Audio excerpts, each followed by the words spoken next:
2024 के लोकसभा चुनाव को लेकर तेलंगाना के सीएम के चंद्रशेखर राव अलग ही फॉर्मूला के तहत काम कर रहे हैं। सीएम केसीआर तेलंगाना के बजाय महाराष्ट्र पर फोकस करते हुए दिखाई दे रहे हैं और इसी कड़ी में बीआरएस के नेता केसीआर ने अपने लाव लश्कर के साथ महाराष्ट्र में एंट्री भी कर ली है। केसीआर के महाराष्ट्र में एंट्री के बाद से ही शिवसेना यूबीटी के नेता केसीआर पर हमलावर है। केसीआर पर शिवसेना यूबीटी के मुखपत्र सामना में भी जमकर हमला बोला गया है। क्या है पूरी खबर, देखिए इस रिपोर्ट में। केसीआर का महाराष्ट्र प्लान देखकर महाविकास आघाड़ी यानी कांग्रेस, एनसीपी और शिवसेना उद्धव गुट का गठबंधन नाराज दिखाई दे रहा है। शिवसेना यूबीटी सांसद संजय राउत ये तक कह चुके हैं कि अगर केसीआर इस तरह का ड्रामा करेंगे तो उनके हाथ से तेलंगाना भी चला जाएगा। तेलंगाना छोड़ केसीआर महाराष्ट्र में आए हैं और उधर उन्हीं की पार्टी के कई बड़ी नेताओं ने कांग्रेस का दामन थाम लिया है। इन सब तमाम बातों के बाद शिवसेना के मुखपत्र सामना में बीआरएस पार्टी और बीजेपी पर जमकर भड़ास निकाली गई है।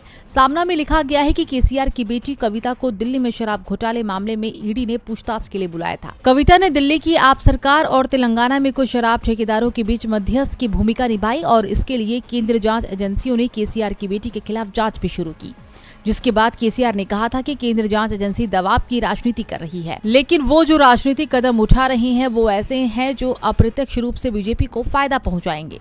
इसमें आगे कहा गया है कि तेलंगाना की राजधानी हैदराबाद है और 2019 से बीजेपी के लिए वोट बंटवारे का काम कर रहे ओवैसी का मुख्यालय भी हैदराबाद में है। वोटों का विभाजन करने के लिए ओवैसी महाराष्ट्र और अन्य राज्यों में चले गए। उन्होंने अपना काम बखूबी किया, लेकिन ओवैसी की चाल समझ आने के बाद ये साफ है कि मुस्लिम और दलित एआईएमआईएम के झांसे में नहीं आएंगे। तो क्या इसलिए बीजेपी ने अब ओवैसी की जगह केसीआर को उतारा है? क्या केसीआर और उनकी पार्टी बीजेपी की बी टीम के तौर पर काम कर रही है? सामना में लिखा गया है कि बीआरएस चुनाव में उतरकर वोटों का बंटवारा करेगी, जिससे बीजेपी को फायदा होगा। शिवसेना ने कहा कि केसीआर ये सब कुछ क्या अपनी बेटी कविता को ईडी के रडार से बचाने के लिए कर रहे हैं?